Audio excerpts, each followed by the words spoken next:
wards. Thank you. Thank you for accepting the assignment of being a ward communication specialist.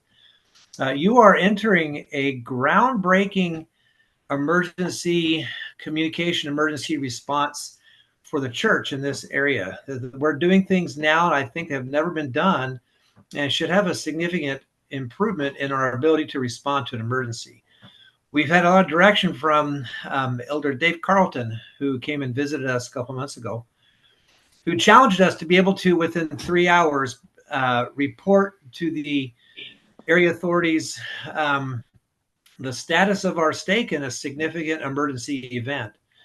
And that's the status of all the members, the buildings, the missionaries. We'll kind of go over more in detail what all that means, but have that information to present back to the leaders, the area authorities, in order for them to be able to respond and help us in this emergency. That's quite the tall order to have known the status of the whole stake within 3 hours. In fact, it would be almost impossible without doing what we're going to do. And I don't know if many of you noticed this week in Seattle, north of Seattle, in the Everett area, they went through one of these exact emergencies that we're trying to prepare for. I'd sent out a little news clip that about 500,000 people were out of power. 70% of Puget Sound utility lost power to all their customers. And I just saw today a story where all three major cell networks, AT&T, T-Mobile, and Verizon, were out of cell for these people. So major power and cell communication disruption. So in that situation, how do you get or gather information about the stake members and to be able to report to the church on what the status is, and how then can you communicate a response back?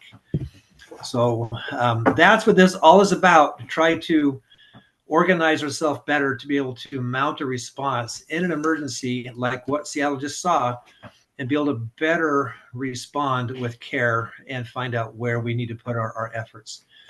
I'm hoping all of you got the most recent stake emergency communications protocol that we just went through. Can you all see that on your screen? No. No. Okay, let's try to share that again then. Let me see what I can do to share screen. Okay. Also share audio.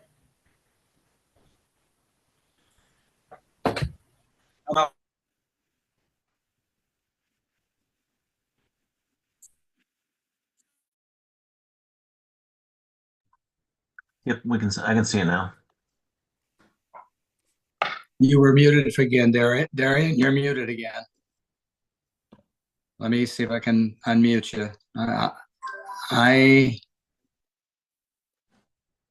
I cannot unmute Darian. He is muted again.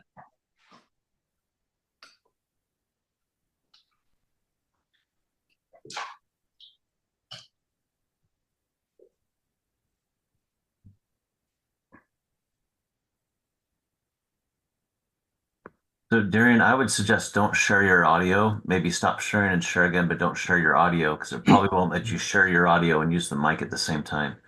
Yeah, this is weird. Let me try it again, and this time not share the audio. Let's share this screen and not share the audio. Okay, my audio still good? Yeah, we can hear you. Okay, let's get back to the document. Now, can you see the document? Yeah, we can see it. Woohoo! Okay, perfect, wonderful. All right. So this document that we sent out to you, this is the Stake Emergency Communication Protocol. This is a direction that we've been given from Elder Carlton. He, again, is the North American Northwest Church Area Authority on Emergency Communication and Response. And he's asked us to be able to gather this information to help the church help us in an emergency event. So this is our stake communication protocol. It goes over the plan that Elder Carlton gave us to try to implement in our stake. And so the first part of this is what they'd like to have us collect within the 3 hours of that emergency event. And that would be the condition of the members of the stake by ward, the condition of the location of the full-time missionaries, how they're doing, the buildings, the community infrastructure, and what needs we might need. So that's our overlying airplane view goal we have in an emergency, to be able to come up with this information for the stake president to report on how our stake is doing. Now, in order to get to that, this is where all of you come in. This is where this happens at the ward level. This can't happen unless we have the ward communication specialist able to communicate with how we're going to organize this.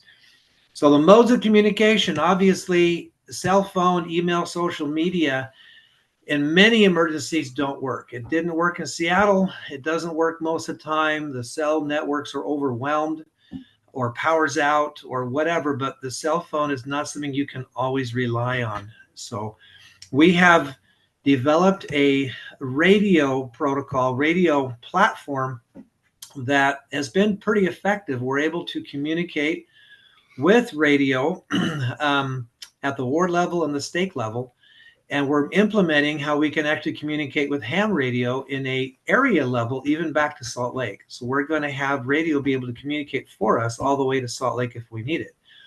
And this is where the ward communication specialists will implement this program. So radios, you've got FRS radios. They're this little walkie-talkies you get that you can buy at Walmart. They have a small range. If your ward is small, they'll work okay for the ward level communication. GMRS radios, they're better. Many of you have them. If not, I would really encourage each emergency communication specialist in the ward to obtain a GMRS repeater programmable radio that you can get at Amazon pretty cheap. I've sent many of emails out on how to get these, or programmable to the repeater. They'll work well on a ward level, just radio to radio. They'll also work well with a repeater, and we'll talk about what that is, up to 60 miles. In fact, we've even got it all the way to almost 70 miles. That's how far that has gone in a radius for us. So the GMRS radio is one great way to have our entire stake be able to communicate. And we'll talk more about that. There's a link on how to get the radios. Ooh, sorry. There's a little QR code there for anyone to click on to get the radios on Amazon. There's also a license you have to get for these radios. There's no test. It's $35 a year for all of your family to be able to use the same license. So we'll talk more about this GMRS radio, and it's what we really would like to have all the stake get, because it makes it all the same, programs the same, easy to teach, easy to set up, and it's fairly affordable and easy for people to obtain. The next level of radio is ham radio. It requires you to take a test to have a license. That can range from a local ham repeater we use here for the Kennewick Coordinating Council, all the way up to high frequency ham, which will allow us to communicate a much wider base, clear to Utah, California, Idaho. So we're implementing both of those for more regionally based communication. And then finally, person to person is important with communication. Obviously, it'll take individuals going to individuals' homes in a real serious emergency to find out their status and then report that back. And that person to person sometimes is the most important key to get information. So any questions about any of that first by anybody? Has all of the emergency ward communication specialists, have you all obtained a GMRS radio, programmable radio that can reach a repeater? Is the next question. Have you all been able to get one? I have, Shane has, and I'm collecting a list of ward members that do have those radios. Okay, perfect. When you get that list, make sure you email me that list, because what I'm doing is I'm preparing a list of all the GMRS operators, members in the stake that have radios. So if there's any change, I can email an entire list of people that I know of that have the radios, any changes with their nets and whatnot. So and we'd love you, and please, we're encouraging you to get all your ward members to get the radios, and then let me know who they are so I can put them on a master list and get out information if I need to for them. So great, that's wonderful. That's the first step, is have a radio that we can use to communicate. We also would encourage you to please encourage your ward council members, your bishopric. That is another key part of this. If the leadership in the ward don't have a way to communicate by radio, then our ability to mount an emergency response is limited. You mean they can't function if they can't communicate. So try to meet with your bishopric, explain what we're doing here with your ward council, and then encourage them to get radios, and then encourage them, I'll talk about this later, to hold your own individual ward nets where you practice logging in and quickly having the channel that will assign you to do a quick check-in. I like that to be done weekly. Pick a time and a date that'll work weekly, and just quickly do a little net where you check in and you're able to make sure everybody has a radio that works. So let's continue on. If nobody has any other questions, protocol for gathering information within real quick. Yeah. If you could resend out this document after this, I'd really appreciate it.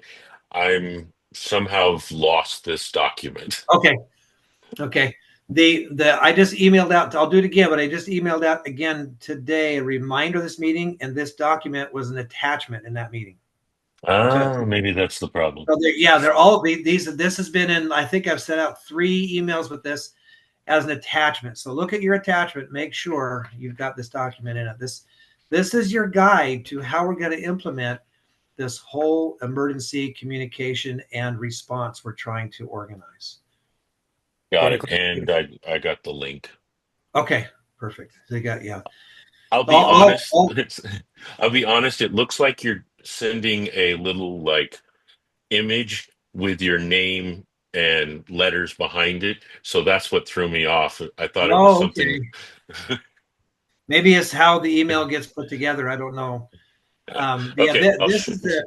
This is the key of how we're going to try to implement each ward and stake into being able to have this communication protocol. How it's all going to work together is this document. What we'll do, we're recording this, and so we will go ahead and put out the recording, and I'll include this document again in that. And I'll mention, please look at the attachment. This is the key. So how do we then implement this 3-hour window we have to gather the information? And again, we want to gather information about the ward members, about the buildings and their general conditions, about the missionaries, and where they're located. We don't want any lost missionaries, which has happened. How we do this is we're going to divide the ward boundaries into a number of districts, where we'll assign a captain over each district. Let me show you how the Lakes Ward has been organized. So we're going to jump to another little map here. So this is our ward emergency preparedness plan that each ward should have. Let me just kind of scroll up and I'll show you.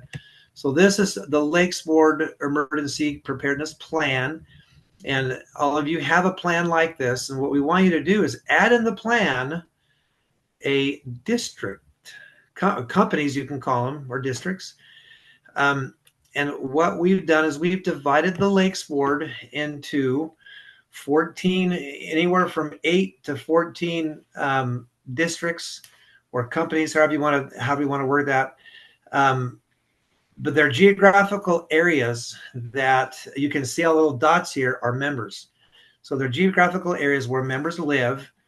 And then there'll be one person assigned to each of those that live in those areas, those little districts.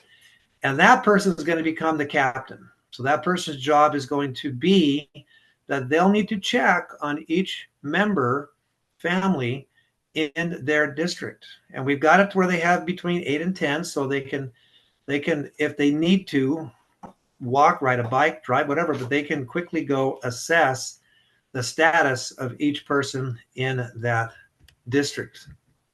And then you'll see here also we have divided it by, they call it regions here, but companies.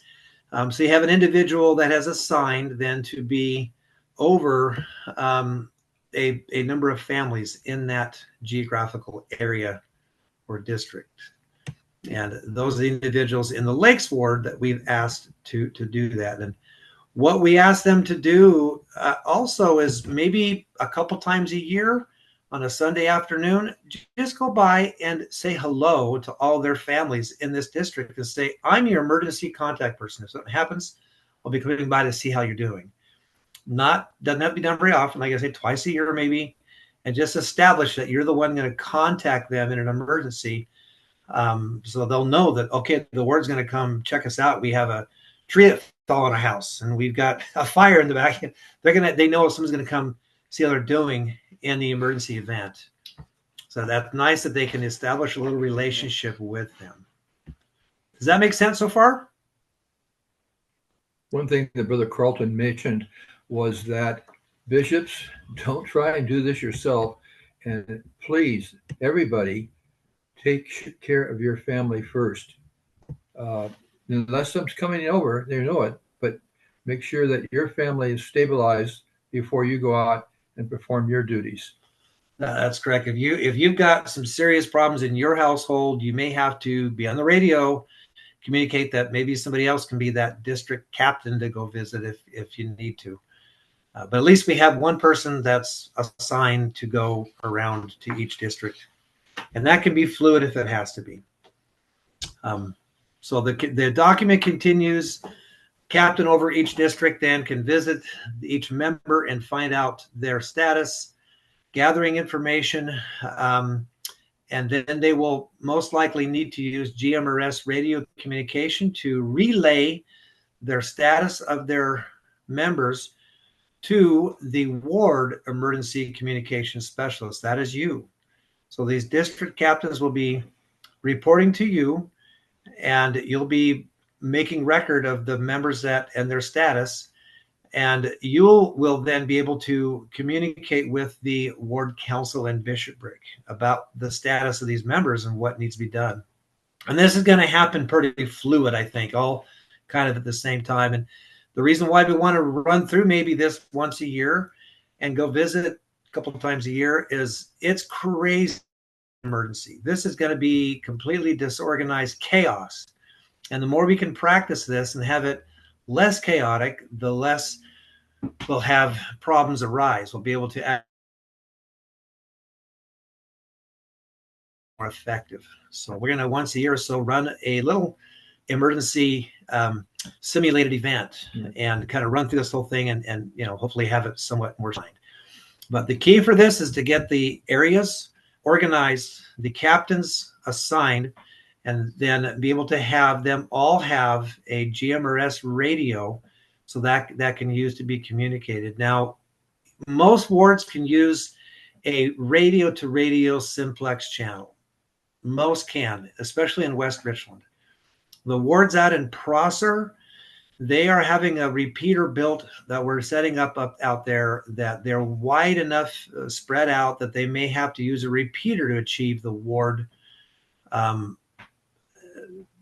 captains to visit and then communicate back to the emergency communication specialist in the ward. That may have to be done on their own repeater. They have their own little repeater they set up that they'll be able to use if they need to. And that's why we want to practice so we can see if that repeater will work for them and exactly how it's going to play out.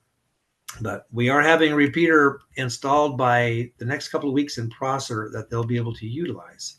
But most wards can use radio to radio, what's called simplex, and not need to use a repeater to communicate their ward level emergency status. So that's all what that talks about there. And then the stake communication specialist will be compiling the information from the different ward communication specialists and try to summarize the stake with the members, their status, the information, the buildings, the infrastructure. Try to summarize as much as we can the whole stake, and then the stake communication specialist will communicate that to President Hunt and the stake presidency. And then President Hunt, stake presidency, the state council, they can be then communicating what they're going to do. If it's a high enough level of emergency, President Hunt may need to communicate on a more regional or more area based, depending on the situation, other stakes coming in to help out, or the bishop agent, or the Salt Lake Yellow shirts. They may have to come in if it gets bad enough, and that communication can be done. But you can see how this is going to start with the ward level, with the district captains, and communication by simplex or by small repeater, and then a stake repeater once we have all the information collected.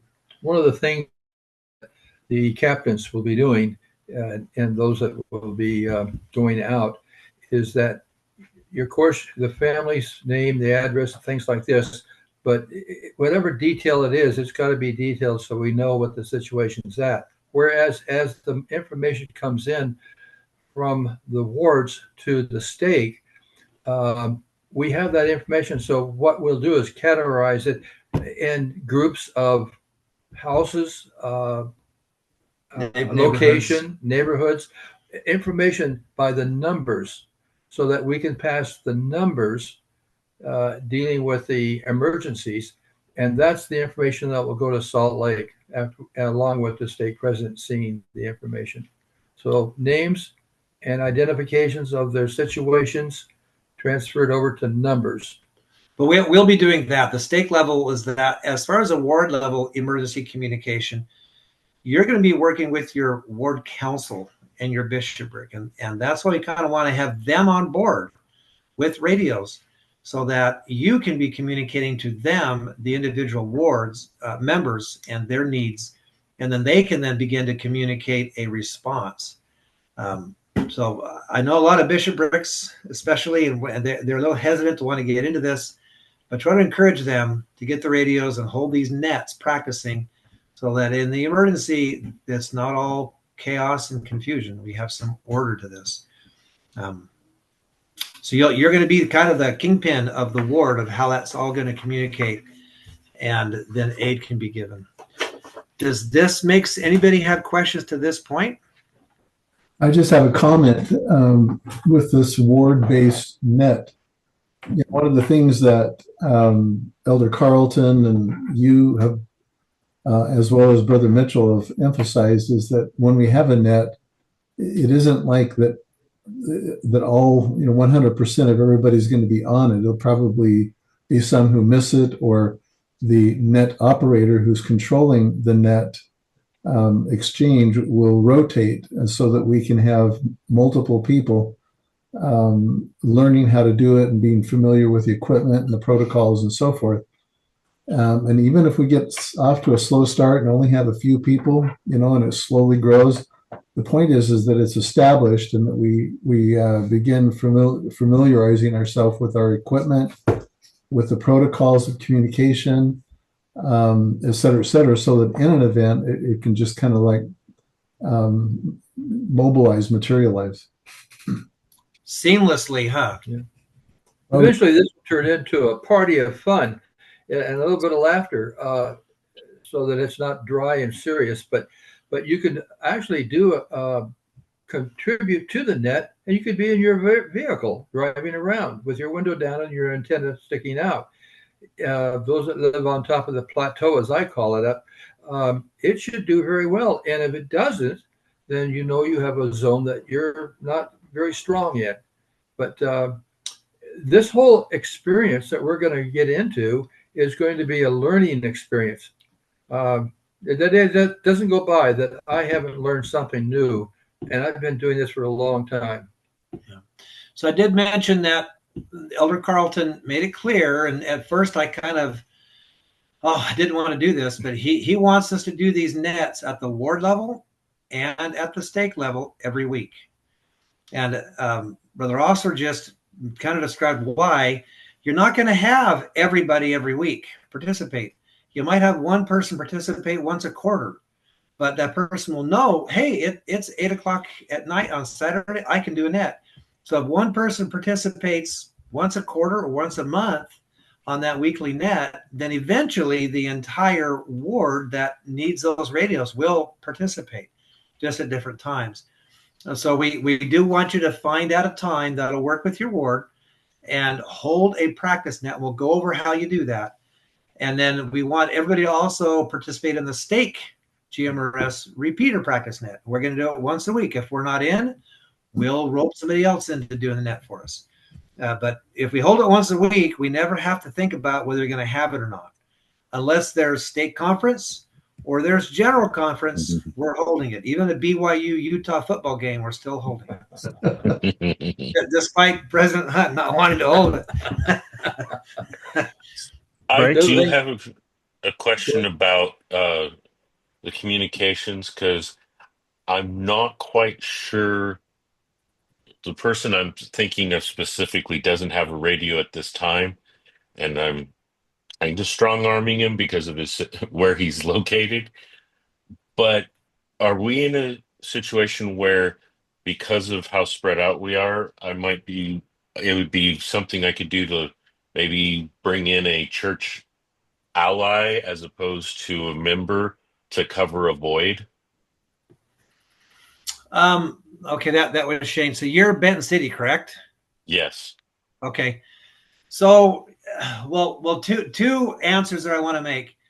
If these radios cost $25, around $22, we always have a pair because there's always at least a husband, wife, or at least two people in a family. So we think it's important to have a pair of them for communication with your family as well as communication with the stake. First and foremost, is communication for you and your family. So we like to have two radios at least. But if somebody really financially can't afford the radios, you let us know. We'll make sure they get them. So the number one basis of this whole thing is people need to have these radios. And there are enough people in the stake with means, I think, to make available someone who needs these radios to make this work. Well, I'm meaning I've been looking at the map, and let's say brother A is so far out, we're not going to be able to pick them up radio to radio. Okay. That is a problem with Prosser too as well. That's why they have their own little repeater. My suggestion is let's try a ward net first and see how you're doing. And if you find out that, we've got areas we cannot cover, then there are sometimes options that can be done. Individuals, there's a little $38 Yagi antenna that we've figured out that can really increase the range on a GMRS, even in simplex, as long as you're pointing it towards people, or a home base antenna.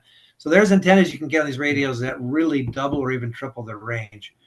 But let's hold the net, see where you're at. Worst comes to worst, you may have to use the repeater, the stake repeater, to hold your net. That's worst comes to worst. We want to minimize that if we have to, because in an emergency, the stake repeater might be used pretty heavily and tied up. That's why I was asking the second question, which is, if I know somebody that is very reliable but don't happen to be a member, and they're in a position where information can be relayed to our outliers without overrunning, can they be used so we're not overrunning the stake repeater? Okay, so using a relay, that might be frustrating with trying to get a lot of people involved, relay confusion. But if you want to involve a non-member in this emergency communication, we are supportive of that. Yes, please. Okay. We love to have non-members involved, especially that like to do radio. There'll be a great resource and a great way to do missionary work. If your neighbor wants to get involved in this, hey, I want to be part of this, by all means, we are encouraging. We get our non-member friends. This repeater is not there just for the members of this church. I have met a lot of people on the radio, and I've told them, you're welcome to use this repeater, and please join our nets. So we have non-members joining our nets and coming in and chiming in. And so, yes, use them. But I am concerned relaying the old fun thing you've done where 10 people relay the same message and it ends up being completely wrong at the end of it. We want to avoid, especially in an emergency when you have confusion, melee, and frustration of multiple people being involved. It'd be better to have direct communication if we can. Oh, I am 100% supportive of getting, centralized, the captains and stuff. But like I said, there's a particular line that I'm looking at where I've got one person in a goalie that I know is going to be very difficult to reach. Okay. And another person is so far out that our own repeater or having to get onto the stakes repeater may be the only option. And I understand the importance of the stakes lines being clear so that we can communicate the word. So that's why I was asking about the possible relay. There's one beauty about these radios I will mention, and I encourage everyone to set your radios up like this. You can have the stake repeater on one band and your ward net on the other band. Right. So there's A and B bands. So you can be listening on one band and using the other one. So if this individual can only get a hold of you by the stake repeater, that person does that. You can hear them come on the stake repeater, and then you can try to say, oh, let me bump down the stake repeater real quick and talk to that person. Other people also can be hearing that person. Then you bump down and talk to them, and then go back to the ward simplex and continue the conversation. They can't hear or be heard on the simplex station, but you can certainly, and everybody can hear them, and then bump down and talk to them. So that way, that's why those radios are nice. They're monitoring one band and actually using the other band. So that person's not going to be left out if they're on the stake repeater. But you're still primarily using the ward net to reduce the volume on that stake repeater. As a comment, you'll hear Darian and I say this at the appropriate time. Repeater, repeater, repeater. You can buy a piece of junk radio and put a lot of money into an antenna. Antenna. Yeah, antenna. Excuse me. I'm sorry. Yeah. Everything I said was wrong. Antenna.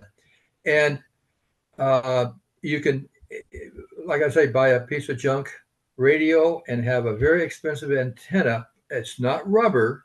This is a real antenna, and it'll work, but you can go the opposite way and buy a very good radio and have nothing for an antenna, and it won't get out. And so the other opportunities, and Darian mentioned it, is this. It's a Yagi, but it's a directional. You hold it in your hand, you've got your radio in your hand, and you point it, but then you'd have to know where to point it.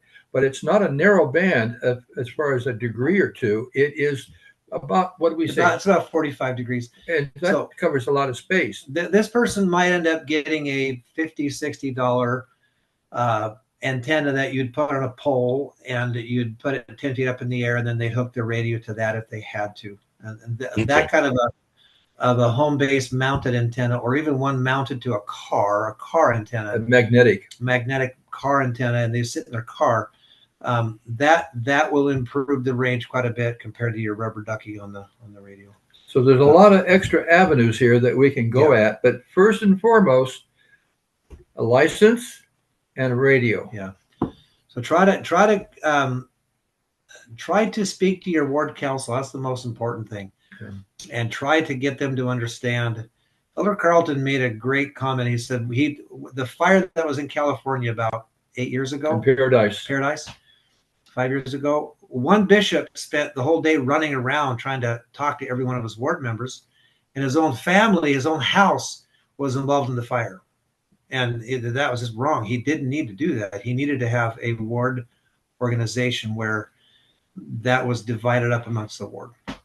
So try to convince the bishop that he doesn't need to be the one stressed out in an emergency. He can get the whole ward to help out. Mm-hmm. And that's going to be our biggest challenge, is get the bishopric involved and in on board on this, and let us take over, but just get the radio and participate in the net. once a quarter or so to make sure it's organized. So Great. does that make sense? Did that answer your question? Yeah, it answered my question on both the radio and non-members. Okay. Yeah, I'd like to meet him, just kind of show him and see what's going on, and what take a look and see what he's got that would help, and just, hey, he's probably a ham radio operator too. Is that a correct statement? Individual.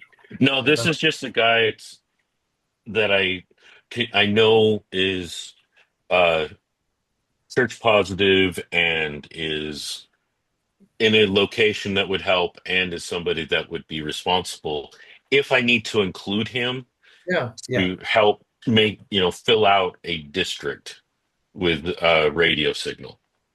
You let inspiration and the spirit be your guide, how you can implement this in your ward. You kind of are going to be the leader of the ward of how this all gets implemented. And absolutely, if you find people that would love to participate in this, that you feel inspired about, by all means, go for it. It's a great opportunity to let people serve. Okay, cool. Thank you.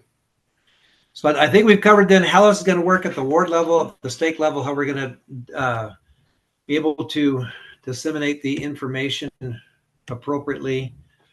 I've also included here, these are all the channels and the privacy tones for each ward. If you look at this, you'll see the stake has this GMRS repeater.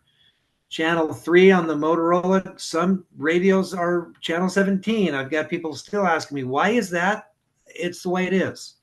Different companies call it different, have different numbers and names, and you just have to figure out what repeater 3 is on your radio sometimes. That's what's nice about keeping the one radio, and I think a bulk of the stake is this Bofang that we've, and it's, Gary knows how to plug that thing in there and get it all tuned up and ready to go.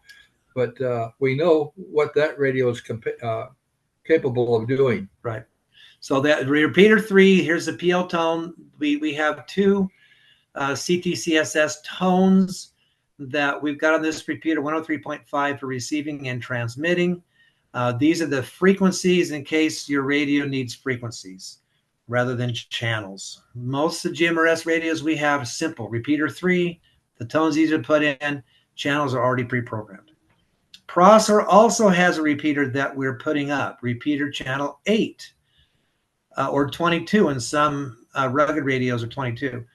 A repeater channel 8 in the Bofang. The CTCSS code is 88.5.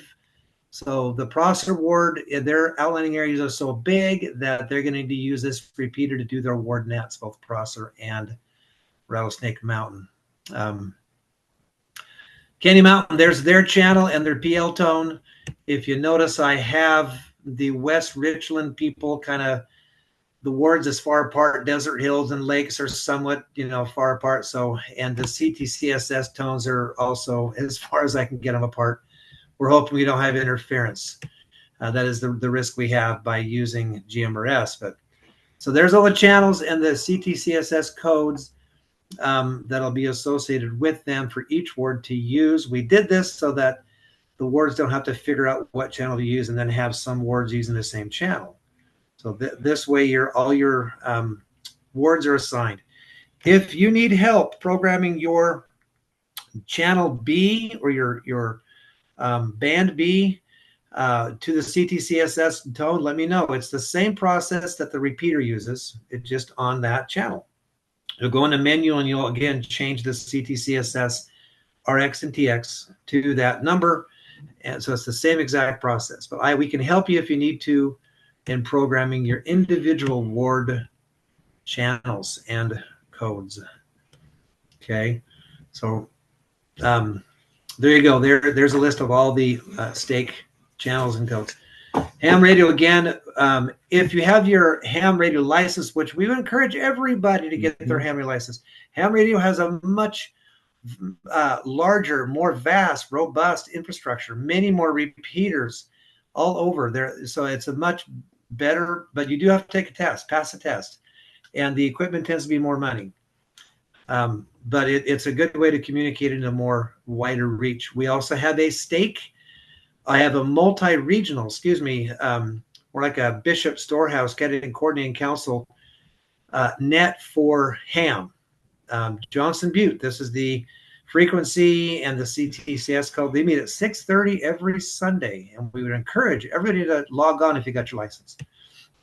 And then if you're a general or extra, there are some nets that will be held more of a regional base that goes into California, Idaho, Utah, BC. So it becomes a much larger, but there's also nets that then the church has their own frequencies that can be used to talk to with usually it's 80 meter, 40 meter, and 20 meter. So those are, if you've got your general or extra license, you can participate in a more area-wide communication. Spokane's. And Spokane would be included in that more area-wide communication. Yeah. Practice nets, again, they want them done weekly. This is a specific direction given to us by Elder Carlton. He's been doing this for a lot of years in the Spokane Coordinating Council. He has about 1,000, if I remember right, contacts every week. That many people check into his nets in his region every week. That's pretty remarkable what he's done up in that area. If they have a disaster up there, they're going to be well ready. So we want you to do ward nets weekly. Those are called subnets. And all you're going to do is pick a time. As the controller, you'll just quickly introduce yourself as a controller. Here's an example of a preamble. And just have the individual, I would call out first the bishopric and then call out the ward council to sign in and then call out members to sign in. It may be that if there's a whole bunch all signing in, you may have to divide it up by alphabet, A through M sign in, or, so you'll have fewer people coming in the same time, messing up the communication. It's called stepping on one another. So if it gets big enough, you may have to divide it up by alphabet in your ward. But just have them sign in, and then you can make a few comments, make it kind of fun. And it shouldn't be more than 20 minutes or so that you can do your ward net. But try to hold it weekly. And then 8 p.m. will be every Saturday, 8 p.m. We're having a stake net. We've had pretty good. We had 28 people last night. So a pretty good showing for our stake net. One thing that's interesting about the nets is that, captains, you are the trainer, and you'll train as how you're doing it, and it's all on protocol to where our preamble to where it's written down. And what if when they're coming in and things are running smooth, that's when you get a hold of one of the people that you think, hey, I think they can do this, and get a preamble to them and let them feel what it's like to run a net. And you're there to assure them that you'll be there alongside. But if everybody will maybe have a chance to coming through there that wants to do it, to do a check-in and net. It's fun. It is fun. They can be more comfortable with their radio, and then they'll use it more. And they won't be always dead. The battery won't be dead when they try to use it, because they'll have been using it. And then Brother Officer brought up, there's no problem having families having their own nets. If you've got family members that live in the Tri-Cities area that the repeater might hit, go buy them a Christmas gift, a little radio. And then once a while, hold a family net. It'd be kind of fun to do that. And then in an emergency, your family can communicate as well, especially if they live here locally. And that is the entire program with the protocol. Any questions or comments about this? This is Paul Mariaco. Yeah, Paul, welcome. Hey. Marion, Jerry, good evening. Yeah. Hi. I guess I can show my face. There we go. So when did you come in, Paul? I was about 10, 12 minutes late. We're still trying to get the thing up on the screen. Okay. Yeah, we know that too. There you are. There you go. Hey, everybody. Yeah. Got my handy dandy radio. Part of the club, everybody. Awesome. I'll have someone, Rob, will ask me later about holding my antenna holding my radio by my antenna. That's okay. It's your radio. So, quick comment, and that is we have our wards split up by zones and districts, just kind of like they did in the mission field, because a lot of people just kind of intuitively understand that. And we're thinking of making a little, basically little district books that's kind of that have basically the little map of who's in your district, what their names and phone numbers are, and what their addresses are. So that way, each person who's in charge of it, that district captain or whatever they're called can know who they're in charge of. Without having to use the internet or anything like that. I'm thinking of updating that a couple times throughout the year. So that's just that's point number one. Point number two, the hardest part of this whole process is actually getting that FCC antenna, the FCC website. I mean, not antenna, the FCC license. The FCC website is very tenuous to work through. So that's where several of my Paul, That's an understatement. What I can do is I have a guy that did a YouTube video. Mm-hmm. And he has the links in the YouTube video, and he goes through and just explains it so well, step by. It's not a web page you're going to. It's actually guys showing you. I'll give you that email, or I'll email that video of the guy stepping it through, and it does make it easy. How to get the FRN number first, and then go on and get Agreed. I think it's the second step that gets people the most, because there's all those different options with signing on. Anyways, that seems to be the bottleneck for at least the members of my ward that are kind of on their way there to getting the license, because we do want to, use the antennas in accordance to the U.S. law. I mean, the antenna the radios, because it is requiring a license for them. Anyways, that was my main comment, and I will. Oh, one more thing is the GMRS license is for like 10 years and extends to your family, which is so nice compared to the ham radios, which is what I'm used to, which is like a 10-year license for one person. So exactly. Do like the fact that they can share with their families. And you can be as liberal as you want about who's in your family, really. I mean, we don't care. we thought we'd make the whole stake one family, because we all are brothers and sisters, but we couldn't quite go that far. Well, any other comments or questions about this process, this program we're trying to implement? I love the idea of you having the districts and then having the names all printed out and then giving that to the district captains and saying, here you are, here's your people, go introduce yourself to them. That's a great idea. That's what we want to see. One other comment, Darren, if I might. We're trying to keep our bishop as disentangled as possible. And in fact, this is kind of like an Eagle Scout project, where he's the Eagle Scout guy working on it, and he needs to be able to go around and manage different things and not be tied down with specific responsibilities. So our bishop did want some responsibilities, on which we're giving them, but we're for the most part trying to make life easier for him. That's exactly how we want this to work. Brother Officer had a great comment from what was the movie again? It was King and I. The King and I. Let it be written, let it be done. So that's the bishop. Let him just say, let it be written, let it be done. He doesn't have to do anything. He just has to be aware. Darian, go ahead and stop screen sharing. Okay. Stop share. Here we go. Okay. Good. One of the comments that I've noticed this, Darian, that I haven't had a chance to bring this up with him. Like we do a rehearsal for about 2 seconds before we get started here. But the maps that you have, the charts in there, aren't those on tools? That was a I didn't do it, like Killian did that, but yes, he went to LDS Tools. Yes. Created that through LDS Tools, and he printed out a map. And I don't know how he did that, but that is. I think you do it online. You log in on the internet. You have it has the areas, and then it shows all where the members are living. Yeah. Mm-hmm. And so that's in the directory online. Yes. Right. Then he was able to carve out the map where we wanted to put the districts in. Yeah.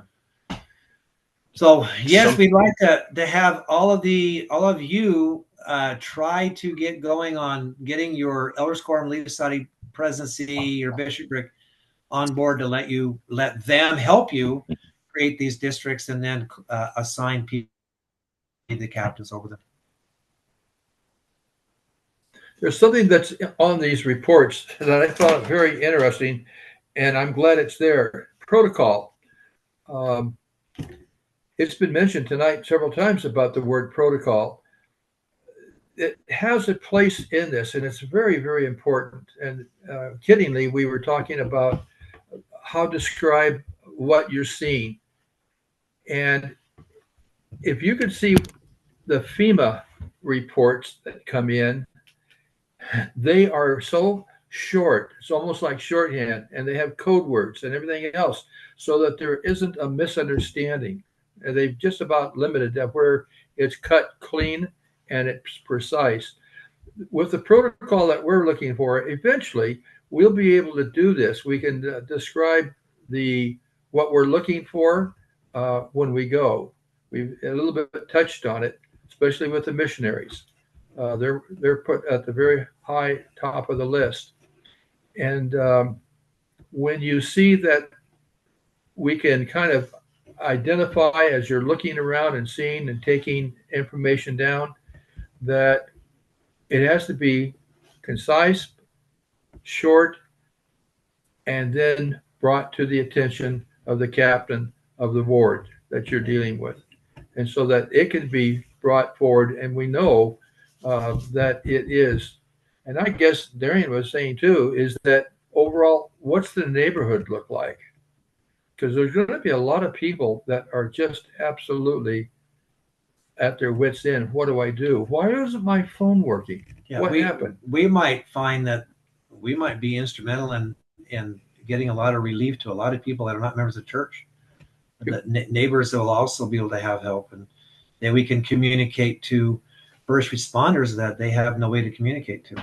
The community doesn't know what we're doing. Hell, maybe they but won't. What's going to happen that I have personally seen is that when it gets out and we show our activities and what we're doing and how we're doing it, the fire department is the first. They said, do not hesitate to call us if we can help and sit in if you have a fair like we've had in the past.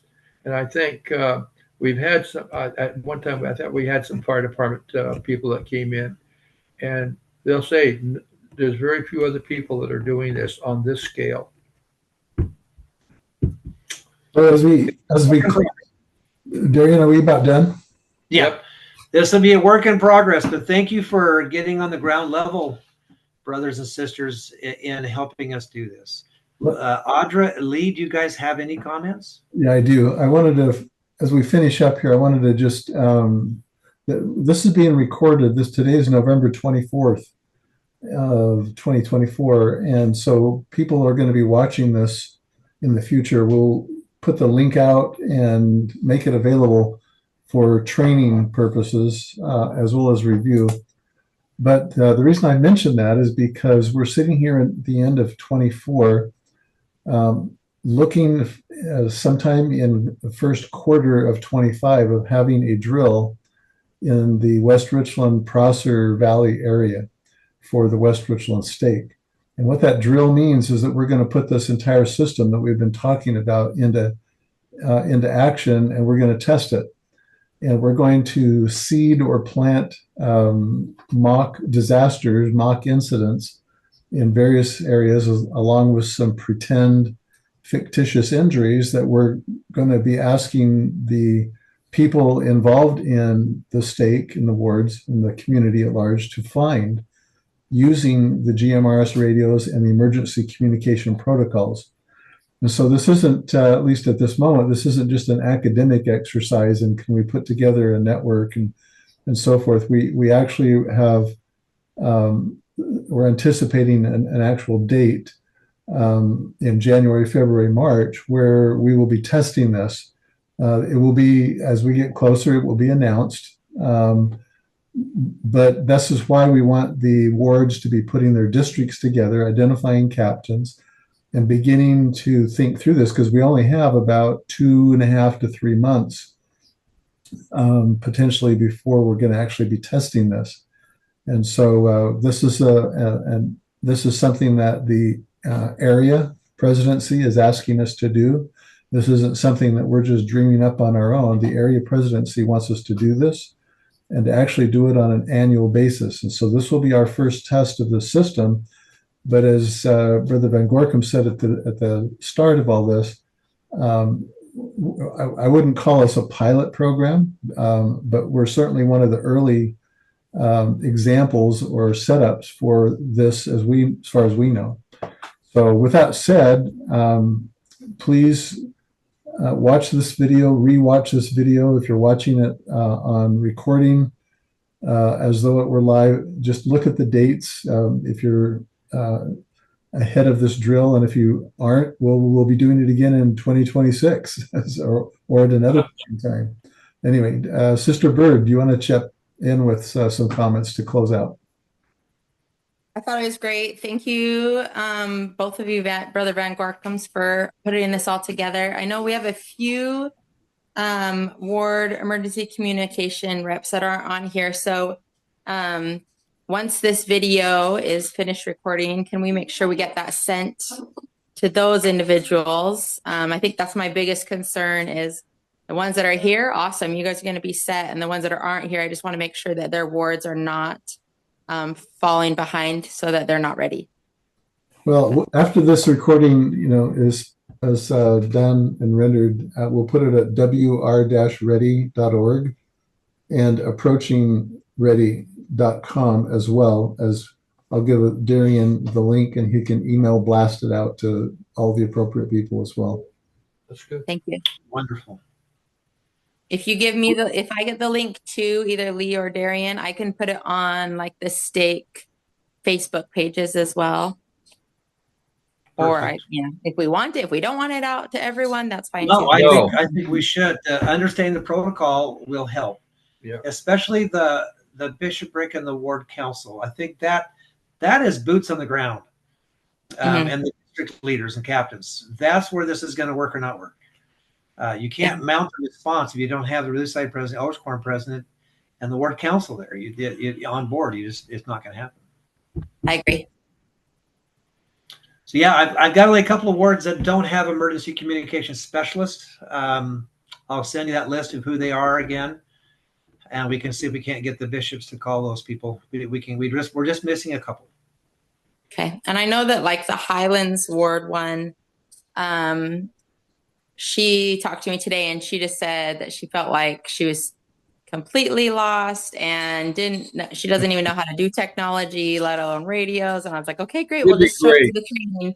And then she didn't show up to the training. And I was like, so things like that. I'm like, I don't know how, if you're not willing to help yourself. It's going to be step by step. Yeah. Step by step. When we're if you could have seen what we were doing 4 months ago, how is this going to ever take place? And all of a sudden, out of the sky, fell this beautiful, used but not damaged aluminum outhouse, and it was a piece of heavy-duty, solid aluminum with 2 doors. I mean, it was like a Cadillac to us. We knew exactly why it was delivered, and so things have fallen into place here. Yeah. Just like it's supposed to. And we've had a couple of good tests on it. The only thing that happened is that we got a tumbleweed way up in the air, and it tied up the camera on the so we can see what's happening up there. But it survived, I think, 60-mile-an-hour winds already. But our biggest thrill was last night when both members of the stake president and his counselor said, "Hello, are you there?" On the two-way radios, and it was really like we did it. Yeah, we had the stake presidency to check in. So, awesome. So thank you. Thank you. I'd like to thank everybody for joining us tonight. Brothers Van Gorkum, thank you for all the work and the effort that you've done. You guys have just been really valiant and exceptional. I do agree. It seems to be falling in place, and we're very blessed. So thank you, and thank you for everybody who's participated. I'll go ahead and we'll stop the recording. I think Brother Darian, you might need to give me the host, or just because you're the host, just stop the recording. I can do that if I can figure out